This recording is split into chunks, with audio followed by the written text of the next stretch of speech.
Today we will discuss eigenvalue and eigenvector in matrix. तो eigen value और eigen matrix है जो exam point of के through 7 to 10 marks के बीच में क्वेश्चन आते हैं इसके। तो आइगन वैल्यू और आइगन वेक्टर में पहले हम समझते हैं कैरेक्टरिस्टिक मैट्रिक्स क्या होती है।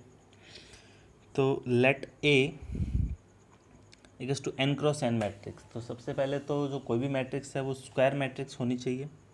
पहली कंडीशन ये है कैरेक्टरिस्टिक मैट्रिक्स के लिए कि ए क्या हो, स्क्वायर मैट्रिक्स हो, वर्ग मैट्रिक्स हो। तो ए माइनस का लेमडा आई वो क्या कहलाती है, कैरेक्टरिस्टिक मैट्रिक्स कहलाती है। लेमडा कोई भी कांस्टेंट है, जैसे ए कोई मैट्रिक्स दी हुई है 1 2 3 4, तो ए माइनस का लेमडा आई क्या बनेगा 1 माइनस लेमडा 2 3 4 माइनस लेमडा। तो जब ए माइनस लेमडा आई निकालते हैं तो जो ए का जो डायगनल है विकर्ण जो है उसमें से माइनस लेमडा होना है। तो हमें ये कैलकुलेशन ज़्यादा बढ़ानी नहीं है इसमें। जब भी ए माइनस लेमडा आई निकालने हैं तो डायगनल जो मैट्रिक्स ए का है उसमें से माइनस लेमडा करना है, तो ए माइनस लेमडा ही मिल जाएगा। तो ये क्या कहलाता है, कैरेक्टरिस्टिक मैट्रिक्स कहलाता है। फिर है कैरेक्टरिस्टिक पॉलिनोमियल, अभिलाक्षणिक बहुपद। तो पहली कंडीशन तो ये है कि वो मैट्रिक्स है वो स्क्वायर मैट्रिक्स होने चाहिए। तो जो कैरेक्टरिस्टिक मैट्रिक्स का आई ए माइनस का लेमडा आई उसका डिटरमिनेंट जो होगा वो क्या कहलाएगा, कैरेक्टरिस्टिक पॉलिनोमियल कहलाएगा। तो ए माइनस लेमडा आई निकालेंगे तो लेमडा की फॉर्म के अंदर क्या कोई ना कोई एक बहुपद मिलेगा, पॉलिनोमियल मिलेगा, वो क्या कहलाएगा, कैरेक्टरिस्टिक पॉलिनोमियल कहलाएगा। अब है कैरेक्टरिस्टिक इक्वेशन, अभिलाक्षणिक समीकरण। तो ए कोई वर्ग मैट्रिक्स हो तो determinant of A minus lambda आई जो कैरेक्टरिस्टिक पॉलिनोमियल आ गया उसको इक्वल्स टू 0 पुट करते हैं तो वो क्या कहलाती है, कैरेक्टरिस्टिक इक्वेशन कहलाती है। और उससे जो वैल्यू मिलेगी मुझे लेमडा की वो क्या कहलाएगी, कैरेक्टरिस्टिक रूट कहलाएगी। और यही जो कैरेक्टरिस्टिक रूट है वो क्या कहलाती है, आइगन वैल्यूज़ कहलाती है। फिर है स्पेक्ट्रम, मतलब मानावली। जो भी कैरेक्टरिस्टिक रूट्स आए उन सब का सेट है वो क्या कहलाता है, स्पेक्ट्रम कहलाता है। नेक्स्ट जो सबसे इंपॉर्टेंट जो थ्योरम है वो है केल-हैमिल्टन थ्योरम। केल-हैमिल्टन थ्योरम क्या कहती है कि कोई भी वर्ग मैट्रिक्स है वो अपने कैरेक्टरिस्टिक इक्वेशन को सेटिस्फाई करता है। कोई भी मैट्रिक्स है स्क्वायर मैट्रिक्स वो अपने कैरेक्टरिस्टिक इक्वेशन को क्या करेगा, सेटिस्फाई करेगा। जैसे मान लो कैरेक्टरिस्टिक इक्वेशन है वो lambda square plus lambda plus 1 आ गई और मैट्रिक्स ए है उसको सेटिस्फाई करेगा, मतलब A square plus A plus 1 equals to क्या आना चाहिए, 0 होना चाहिए। तो ये कह रहा है कि every square matrix A satisfy its characteristic equation that is determinant of A minus X I equals to 0। तो ये फॉर्म अगर कन्वर्ट होगी तो इसमें कन्वर्ट हो जाएगी। जो भी एक्स में इक्वेशन बनी, एक्स से मुझे क्या पुट करना है, मैट्रिक्स पुट करनी है, उसको सॉल्व करना है। अगर वो 0 मैट्रिक्स मिलती है तो मतलब उसको सेटिस्फाई कर देगा। ये केल-हैमिल्टन थ्योरम का स्टेटमेंट है। फिर है कि आइगन वैल्यू और आइगन वेक्टर क्या होती है।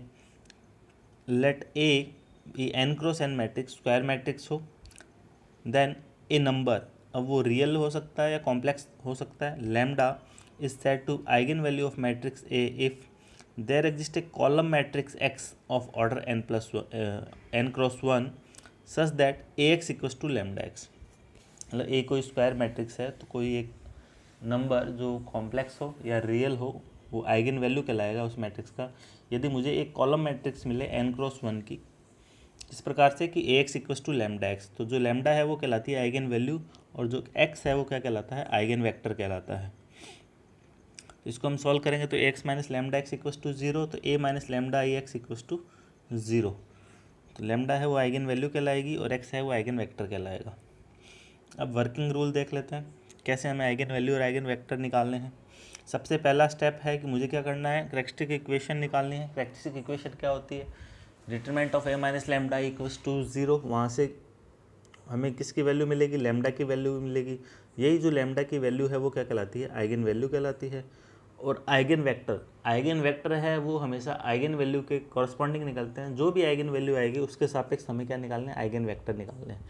एक आइगन वैल्यू के लिए बहुत सारे आइगन वेक्टर हो सकते हैं, ठीक है। और जो अलग, हाँ, एक आइगन वैल्यू के रिस्पेक्ट में बहुत सारे आइगन वेक्टर हो सकते हैं। नेक्स्ट जो स्टेप है वो है कि find eigen vector corresponding to eigen value. मतलब हर आइगन वैल्यू के रिस्पेक्ट में मुझे क्या निकालना है, आइगन वेक्टर निकालना है। दैट इज़ मैं मान लेता हूँ कि आइगन वैल्यू लेमडा 1 लेमडा 2 है, तो लेमडा 1 के कॉरस्पॉन्डिंग आइगन वेक्टर x1 है। तो x1 के लिए क्या निकलेगा, तो जो मेरी यहाँ पर आइगन वैल्यू का जो समीकरण थी ए माइनस लेमडा आई, एक्स की जगह क्या आ जाएगा, x1 आ जाएगा और लेमडा की जगह क्या आ जाएगा, लेमडा 1 आ जाएगा। इक्वल टू 0, इसको सॉल्व करके मुझे एक्स के 1 की वैल्यू निकालनी है। तो x1 है वो क्या कहलाता है, आइगन वेक्टर कहलाता है। ऐसे ही मुझे क्या करना है, कोई x2 आइगन वेक्टर लेना है, किसके करस्पॉन्डिंग, λ2 के करस्पॉन्डिंग। यहाँ पे लैम्डा की जगह λ2 पुट करना है, x की जगह x2 पुट करना है और x2 की वैल्यू निकालनी है। तो हर आइगन वैल्यू के रिस्पेक्ट में हमें आइगन वेक्टर मिलेगा। कुछ एग्जांपल लगा लेते हैं। अब है कि किस टाइप के क्वेश्चन फ्रेम होंगे यहाँ पे। तो कोई भी एक मैट्रिक्स दे देगा, पूछ सकता है कि इसके आइगन वैल्यू निकालो, आइगन वेक्टर निकालो। एक कह सकता है कि आप इसको सत्यापित कीजिए या वेरीफाई कीजिए कि कैले हैमिल्टन थ्योरम को सेटिस्फाई करता है, और उसका इन्वर्स के बारे में पूछ सकता है कि इसको मैट्रिक्स का इन्वर्स निकालो। ये 3 टाइप के क्वेश्चन बनते हैं, जिसमें पहला क्वेश्चन ये है कि A=1 4 2 3 एक 2x2 मैट्रिक्स दी हुई है। सबसे पहला काम यही है कि मैट्रिक्स है वो स्क्वायर मैट्रिक्स की फॉर्म में होनी चाहिए।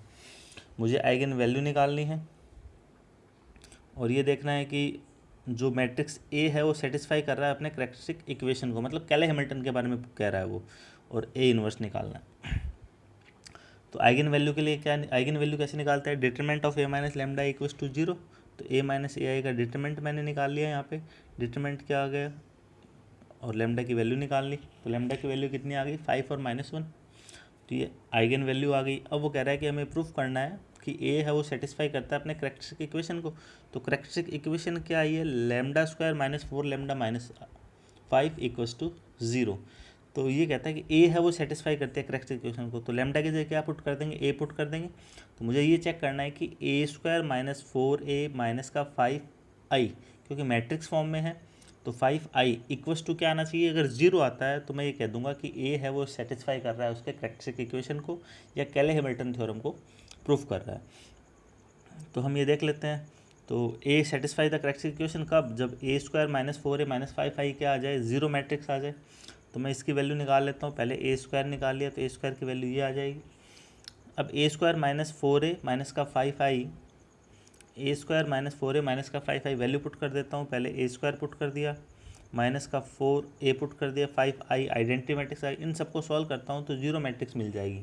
मतलब ए है वो सेटिस्फाई करता है अपने कैरेक्टरिस्टिक इक्वेशन को, मतलब कैले हैमिल्टन थ्योरम को सेटिस्फाई करता है। अब मुझे क्या करना है, इन्वर्स निकालना है। तो इन्वर्स निकालने के लिए क्या करना है, जो हमारा कैरेक्टरिस्टिक इक्वेशन आया जो कैले हैमिल्टन थ्योरम के थ्रू, तो क्या आया था, A² - 4A - 5i equals to 0। तो मुझे क्या करना है, इसमें इन्वर्स निकालने के लिए दोनों तरफ ए इन्वर्स से मल्टीप्लाई कर देता हूँ। तो दोनों तरफ ए इन्वर्स से मल्टीप्लाई कर दिया। ए इन्वर्स से मल्टीप्लाई करने के बाद ये फॉर्म आई कि A - 4i माइनस का 5A इन्वर्स इक्वल्स टू 0। मुझे इन्वर्स की वैल्यू चाहिए, तो 5 of A inverse equals to क्या आ गया, A माइनस का 4i। वैल्यू पुट कर देता हूँ, A inverse equals to 1/5, A की वैल्यू आ गई माइनस का 4i। इसको सॉल्व करूँगा तो ये मुझे क्या मिल जाएगा, इसका इन्वर्स मिल जाएगा। ऐसे ही सेकंड एग्जांपल है। सेकंड एग्जांपल में क्या कह रहा है, find eigen value and eigen vector for this matrix. 2x2 square matrix है, तो आइगन वैल्यू निकाल लेते हैं। तो आइगन वैल्यू कैसे निकलती है, determinant of A - lambda equals to 0 put करते हैं। तो डिटरमिनेंट ऑफ A - लैम्डा निकाल लिया, तो λ² माइनस का 5 लैम्डा माइनस का 6 इक्वल्स टू 0। यहाँ से सॉल्व करने पर लैम्डा की 2 वैल्यू आ गई, क्या, 6 और -1। तो इन आइगन वैल्यू के रिस्पेक्ट में मुझे क्या निकालना है, आइगन वेक्टर निकालने हैं। तो केस फर्स्ट मैं मान लेता हूँ कि x1 है वो आइगन वेक्टर है एक λ1 इक्वल्स टू 6 के करस्पॉन्डिंग। तो क्या आएगा, A माइनस का λ1i x1 इक्वल्स टू 0। तो जो मैट्रिक्स थी मेरी A माइनस का λi, उसमें लैम्डा की जगह λ1 की वैल्यू कितनी है, 6 है। इसमें से -6 कर दे, लैम्डा की जगह 6 पुट कर देता हूँ, तो ये वाली फॉर्म में कन्वर्ट हो जाएगी। तो यहाँ पर अगर वैल्यू पुट करता हूँ 1 माइनस लैम्डा मतलब 1 - 6, तो -5 -2 -5, और यहाँ पे भी माइनस का 2 बचेगा, तो ये फॉर्म आ जाएगी। अब क्या कर सकते हैं, इसको और सॉल्व करते हैं कि मैं सेकंड जो रो है उसको क्या कर सकता हूँ, फर्स्ट घटा दूँ तो R2 में ये तो 0 बन जाएगा, इस इक्वेशन में ये कन्वर्ट हो जाएगी। तो 5x इक्वल्स टू कितना आया, माइनस का 2y आ जाएगा। तो इसको इस फॉर्म में लिख सकता हूँ कि x/2 इक्वल्स टू y/-5। इसको मैं कोई k मान लेता हूँ। आप ये भी लिख सकते हो कि x/-2 इक्वल्स टू y/5, कुछ k मान लो। तो x/2 यहाँ से क्या आएगा, x की वैल्यू कितनी आ गई, 2k आ गई। इन दोनों से क्या आया, y की वैल्यू कितनी आ गई, -5k आ गई। तो x1 की वैल्यू कितनी आ गई, 2k और माइनस का 5k। अब k की वैल्यू आप कुछ भी पुट कर दो, 1 2 3, आइगन वेक्टर चेंज होते जाएंगे। तो एक आइगन वैल्यू के रिस्पेक्ट में बहुत सारे आइगन वेक्टर हमें मिल सकते हैं। ऐसे में क्या करूँगा, lambda 1 equals to minus lambda 2 equals to -1 के कॉरस्पॉन्डिंग आइगन वेक्टर निकालूंगा। तो मैं मान लेता हूँ कि x2 है वो आइगन वेक्टर है corresponding to lambda 2 equals to -1। तो a माइनस का लैम्डा आई x2 वही, तो मैं क्या कर दूँगा प्लस का i, तो प्लस का 1 जोड़ दूंगा तो इस फॉर्म में कन्वर्ट हो जाएगा। और सेकंड वाली रो को मैं ऐसे लिख सकता हूँ कि r2 + 5/2 r1, तो ये वाली 0 हो जाएगी। सेम प्रोसेस जो x1 के लिए था, तो 2x - 2y = 0, तो x की इक्वस टू y आ जाएगा। तो मैं इसको इस फॉर्म में लिख सकता हूँ कि x/1 = y/1 = k। तो इससे वैल्यू कितनी आएगी x की k, और इससे कितनी आएगी वैल्यू k। तो x और y की वैल्यू मिल गई। तो x2 क्या मिल गया मुझे, आइगन वेक्टर मिल गया k की वैल्यू 1 पुट कर दो तो आइगन वेक्टर हमें मिल जाएंगे। प्रत्येक आइगन वैल्यू के रिस्पेक्ट में बहुत सारे आइगन वेक्टर क्या कर सकते हैं, एग्जिस्ट कर सकते हैं। लेकिन हर आइगन वैल्यू के लेकिन प्रत्येक आइगन वैल्यू के जो भी आइगन वेक्टर आएंगे वो आपस में एल होंगे। जैसे लैम्डा 1 के करस्पॉन्डिंग मान लो अगर मैंने यहाँ पे k वैल्यू लिया तो 2 और -5 आया, और यहाँ पर k = 2 तो 1 और 1 आया। ये दोनों जो वेक्टर हैं x1 और x2 दोनों के दोनों एल होंगे, लीनियरली इंडिपेंडेंट।